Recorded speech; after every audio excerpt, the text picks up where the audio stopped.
जय हिंद। नमस्कार साथियों, आप सभी लोगों का मोस्ट वेलकम है आज के इस नए क्लास में। साथियों, आज के इस क्लास में सभी लोग जो है पढ़ने वाले हैं बीएसएससी कार्यालय परिचारी भर्ती 2026 के एग्जाम के लिए 100% आने वाले प्रश्नों को, जो कि साथियों आपके बीएसएससी कार्यालय परिचारी भर्ती 2026 के एग्जाम में जो है साथियों ये सभी क्वेश्चन आपको सीधे सीधे देखने को मिलेंगे।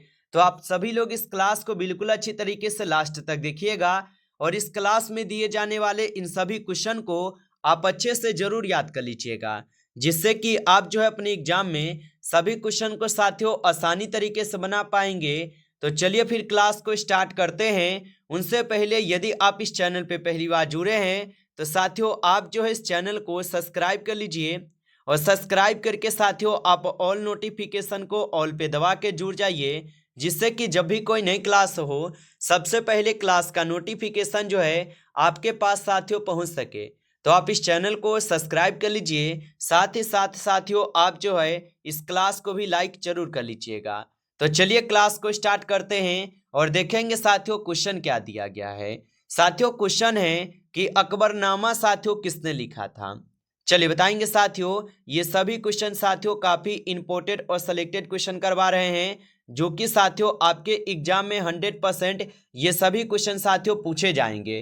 तो आप अच्छे से इनको याद कर लेंगे और बताएंगे साथियों कि अकबरनामा जो है किसने लिखा था।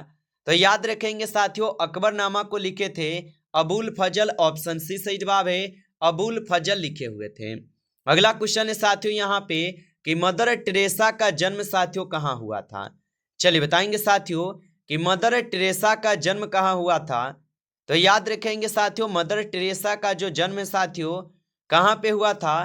तो याद रखेंगे साथियों मदर टेरेसा का जन्म होता है अल्बानिया में, ऑप्शन डी सही जवाब है यहाँ पे, याद रखेंगे। अगला क्वेश्चन है कि रसायनों का राजा किसे जो है साथियों यहाँ पे कहा जाता है। चलिए बताएंगे साथियों कि रसायनों का राजा जो साथियों किसे कहा जाता है। तो याद रखेंगे साथियों रसायनों का राजा कहते हैं सल्फ्यूरिक अम्ल को, ऑप्शन सी सही जवाब है यहाँ पे, सल्फ्यूरिक अम्ल को कहते हैं। अगला क्वेश्चन देखेंगे साथियों कि उपनिषद किस पर आधारित पुस्तक है। चलिए बताएंगे साथियों कि उपनिषद किस पर आधारित पुस्तक है। तो याद रखेंगे साथियों उपनिषद जो है साथियों ये हो जाएंगे आपके दर्शन पे आधारित पुस्तक, ऑप्शन सी सही जवाब है, दर्शन पे होगा।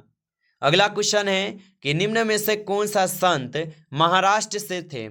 चलिए बताएंगे साथियों कि निम्न में से यहाँ पे कौन सा संत है जो कि महाराष्ट्र से थे। तो याद रखेंगे साथियों महाराष्ट्र से कौन सा यहाँ पे संत है, तो तुकाराम है साथियों, ऑप्शन ए सही जवाब है, तुकाराम होगा। अगला क्वेश्चन है साथियों कि किस राज्य में प्रसिद्ध चित्रदुर्ग किला स्थित है। बताइए साथियों कि किस राज्य में प्रसिद्ध चित्रदुर्ग किला स्थित है।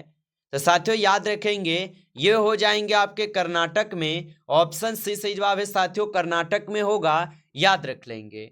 अगला क्वेश्चन है साथियों कि सिखों के किस सिख गुरु का जन्म पटना साहिब में हुआ था। चलिए बताएंगे साथियों कि सिखों के किस गुरु का जन्म जो है पटना साहिब में हुआ था।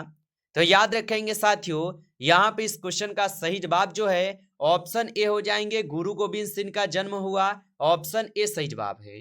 अगला क्वेश्चन है साथियों कि प्रसिद्ध करीबा बांध जो है ये किस नदी पर स्थित है। चलिए बताएंगे साथियों कि प्रसिद्ध करीबा बांध किस नदी पर स्थित है।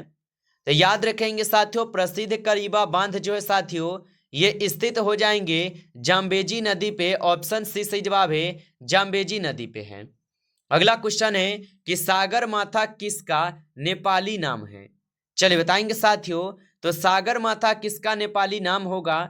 तो साथियों आप बताएंगे माउंट एवरेस्ट को साथियों नेपाल में क्या बोला जाता है, सागर माथा, ऑप्शन डी सही जवाब है साथियों, याद रखेंगे। अगला क्वेश्चन है कि राग मियाँ की मल्हार के रचयिता साथियों किसे माना जाता है। चलिए बताएंगे साथियों तो राग मियाँ मल्हार की रचयिता किसे माना जाता है। तो साथियों आप याद रखेंगे तानसेन को माने जाते हैं, ऑप्शन ए सही जवाब है आपका, तानसेन को माने जाते हैं। अगला क्वेश्चन है कि निम्नलिखित में से किसने भारी जल की खोज की थी। चलिए बताएंगे साथियों कि निम्नलिखित में से किसने भारी जल की खोज की थी।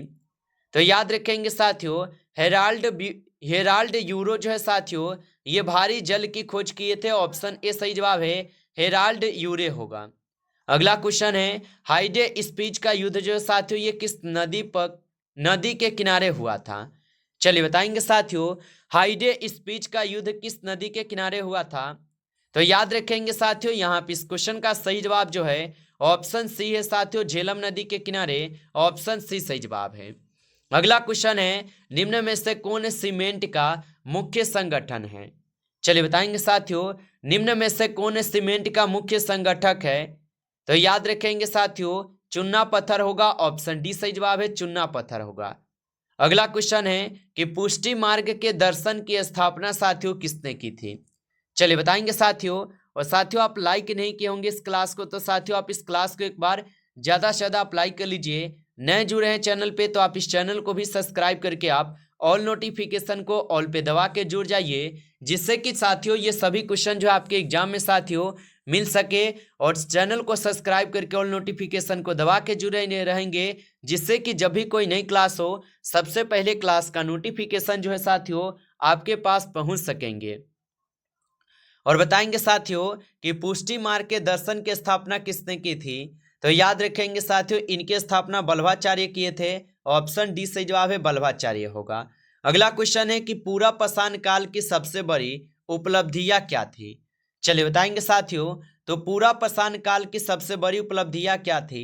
तो याद रखेंगे साथियों, यहाँ पे इस क्वेश्चन का सही जवाब हो जाएंगे आग का आविष्कार। ऑप्शन ए सही जवाब है साथियों, आग के आविष्कार होगा, याद रखेंगे। चलिए अगला क्वेश्चन है, निम्न में से कौन सा यहाँ पे बांग्लादेश का एक बंदरगाह है? चलिए बताएंगे साथियों कि निम्न में से कौन है जो कि बांग्लादेश का एक बंदरगाह है? तो याद रखेंगे साथियों, यहाँ पे बांग्लादेश का बंदरगाह कौन हो जाएंगे? तो चटगांव जो है साथियों ये बांग्लादेश का ही क्या है, बंदरगाह है। ऑप्शन ए सही जवाब है। अगला क्वेश्चन है कि सिल्क मार्ग किसने आरंभ कराया था? चलिए बताएंगे साथियों कि सिल्क मार्ग किसने आरंभ कराया था? तो याद रखेंगे साथियों, सिल्क मार्ग को आरंभ कराए हुए थे साथियों आपके कनिष्क। ऑप्शन सी सही जवाब है, कनिष्क कराए थे। अगला क्वेश्चन है, आजीवक संप्रदाय के साथियों संपादक कौन थे? चलिए बताएंगे साथियों कि आजीवक संप्रदाय के संस्थापक कौन थे? तो याद रखेंगे साथियों, आजीवक संप्रदाय के संस्थापक जो है ऑप्शन यहाँ पे सी है, मखली गोसाल होगा। ऑप्शन सी सही जवाब है। अगला क्वेश्चन है, मोहम्मद गजनी ने भारत पर कितनी बार जो साथियों आक्रमण किया है? चलिए बताएंगे साथियों, तो मोहम्मद गजनी ने भारत पर कितनी बार आक्रमण किया? तो याद रखेंगे साथियों, मोहम्मद गजनी जो है साथियों ये भारत पर आक्रमण कितने बार किए थे? तो याद रखेंगे साथियों, ये भारत पर कुल 17 बार आक्रमण किए थे। ऑप्शन ए सही जवाब है। अगला क्वेश्चन देखेंगे, वायुमंडल में नाइट्रोजन कितना प्रतिशत होता है? बताइए साथियों। और साथियों आप लाइक नहीं किए हैं तो आप इस क्लास को साथियों लाइक जरूर कर लीजिएगा। और बताइए साथियों, वायुमंडल में नाइट्रोजन किस प्रतिशत में होता है? तो साथियों आप याद रखेंगे 78% होते हैं नाइट्रोजन। ऑप्शन बी सही जवाब है, 78% होगा। अगला क्वेश्चन है, हरे पौधे किसकी उपस्थिति में साथियों भोजन बनाते हैं? चलिए बताएंगे साथियों, हरे पौधे किसकी उपस्थिति में भोजन बनाते हैं? तो याद रखेंगे साथियों, हरे पौधे जो है साथियों ये बनाते हैं किसकी उपस्थिति में अपना भोजन? तो साथियों प्रकाश की उपस्थिति में अपना भोजन बनाते हैं हरे पौधे। ऑप्शन सी सही जवाब है, याद रखेंगे। अगला क्वेश्चन देखेंगे साथियों, संगम काल में मंत्रियों का साथियों यहाँ पे क्या कहा जाता था? चलिए बताएंगे साथियों कि संगम काल में मंत्रियों को साथियों क्या कहा जाता था? तो याद रखेंगे साथियों, संगम काल में जो है मंत्रियों को कहा जाता था अमेचार। ऑप्शन यहाँ पे सी सही जवाब है, अमेचार। अगला क्वेश्चन है, डायनेमो का सिद्धांत साथियों किस नियम पर आधारित है? चलिए बताएंगे साथियों कि डायनेमो का सिद्धांत किस नियम पर आधारित है? तो याद रखेंगे साथियों, डायनेमो का जो सिद्धांत है साथियों ये आप सभी लोग के हो जाएंगे फैराडे के नियम पे। ऑप्शन ए सही जवाब है, फैराडे के नियम पे। अगला क्वेश्चन है साथियों, उज्जैन का प्राचीन काल में साथियों नाम क्या था? चलिए बताएंगे साथियों कि उज्जैन का प्राचीन काल में नाम क्या था? तो याद रखेंगे साथियों, उज्जैन का प्राचीन काल में नाम हो जाएंगे अवंतिका। ऑप्शन यहाँ पे बी सही जवाब है, अवंतिका हो जाएंगे साथियों, याद रखेंगे। चलिए अगला क्वेश्चन देखेंगे साथियों, क्वेश्चन क्या दिया गया है कि सरहुल पर्व का संबंध जो है किस राज्य से है? चलिए बताएंगे साथियों कि सरहुल पर्व का संबंध किस राज्य से होगा। तो साथियों ये हो जाएंगे आपके झारखंड राज्य से। ऑप्शन सी सही जवाब है, झारखंड राज्य से होगा। अगला क्वेश्चन है कि अलीगढ़ आंदोलन की शुरुआत किसने की थी। चलिए बताएंगे साथियों कि अलीगढ़ आंदोलन की शुरुआत किसने की थी। तो साथियों अलीगढ़ आंदोलन की जो शुरुआत किए थे साथियों ये आपके सैयद अहमद खान किए थे। ऑप्शन सी सही जवाब है, सैयद अहमद खान होगा। अगला क्वेश्चन है कि पोगल किस राज्य का साथियों प्रमुख त्योहार है। चलिए बताएंगे साथियों कि पोगल किस राज्य का प्रमुख त्योहार होगा। तो याद रखेंगे साथियों पोगल जो है साथियों ये हो जाएंगे किस राज्य का प्रसिद्ध त्योहार। तो साथियों ये हो जाएंगे आप सभी लोगों के तमिलनाडु के प्रसिद्ध त्योहार। ऑप्शन सी सही जवाब है, तमिलनाडु के होगा। अगला क्वेश्चन देखेंगे साथियों, क्वेश्चन है कि दिलवारा का जैन मंदिर किस शैली का उदाहरण है। चलिए बताएंगे साथियों कि दिलवारा का जैन मंदिर किस शैली का उदाहरण है। तो साथियों दिलवारा का जो जैन मंदिर है ये नागर शैली के लिए उदाहरण है। ऑप्शन ए सही जवाब है, नागर शैली का उदाहरण है।